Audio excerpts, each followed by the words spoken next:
हुए जो खबर की हम बात कर रहे थे, फादर ऑफ द नेशन के बाद भारत को नया फादर ऑफ इंडिया मिल गया है। ये भारत में किसी ने नहीं कहा है, बल्कि 7 समंदर पार दुनिया के सबसे ताकतवर शख्स ने पीएम मोदी के लिए कहा है।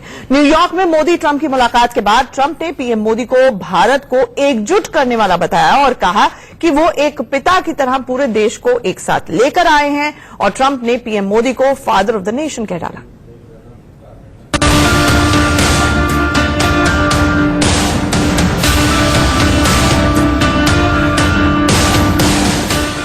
ट्रंप ने माना पीएम मोदी का लोहा। He's a great gentleman and a great leader. Modi को बताया father of India. Like a father would bring it together. Maybe he's the father of India. We'll call him the father of India. Modi ने बिखरे भारत को एक सूत्र में पिरोया। For India before it was very torn. There was a lot of dissension, a lot of fighting, and he brought it all together. Like a father would bring it together. And maybe he's the father of India.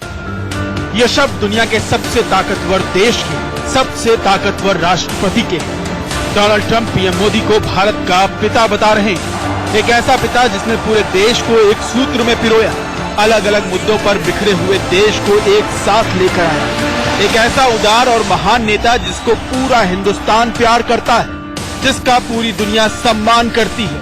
Houston में हिंदुस्तान का जलवा देखने के बाद Trump के सुर बदल गए हैं। भारत के लिए अमेरिका की सोच बदल गई है, अंदाज बदल गया है। ट्रंप पीएम मोदी को फादर ऑफ इंडिया कह रहे हैं। For India before it was very torn. There was a lot of dissension, a lot of fighting, and he brought it all together. Like a father would bring it together. And maybe he's the father of India. अगर आपको अपने कानों पर भरोसा ना हुआ हो तो एक बार और सुनिए, दुनिया के सबसे ताकतवर शख्स ने पीएम मोदी के लिए क्या कहा। For India before it was very torn. There was a lot of dissension, a lot of fighting, and he brought it all together.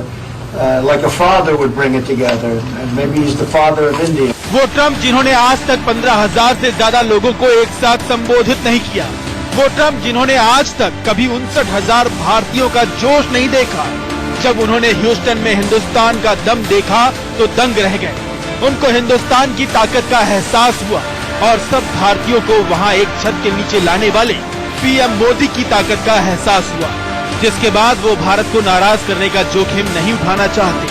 PM Modi के सामने वो उनकी और भारत की तारीफ में कसीदे पढ़ते नजर आए।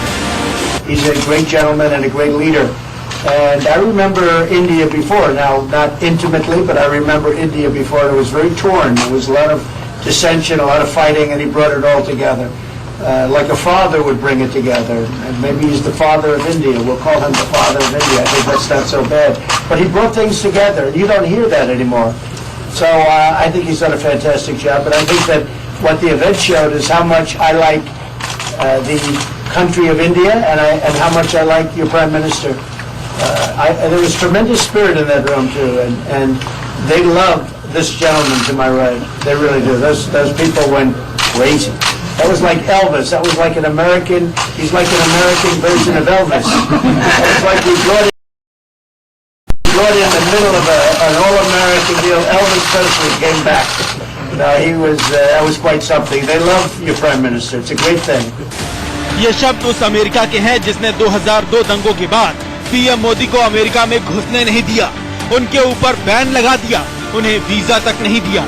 और आज वो अमेरिका पीएम मोदी की तारीफ के कसीदे पढ़ते नहीं थक रहा, उनकी तारीफों के पुल बांधते नहीं थक रहा। ये केवल इसलिए कि अमेरिका को भारत की ताकत का एहसास हो गया, बिखरे भारत के एकजुट होने का एहसास हो गया, उसे भारत के विश्व गुरु बनने की क्षमता नजर आ गई है। इसीलिए शायद ट्रंप पीएम मोदी को और भारत को नाराज करने का जोखिम नहीं उठा रहे हैं और हर अंतर्राष्ट्रीय मंच पर उनके साथ खड़े और उनका सपोर्ट करते नजर आ रहे हैं। Bureau report, India news.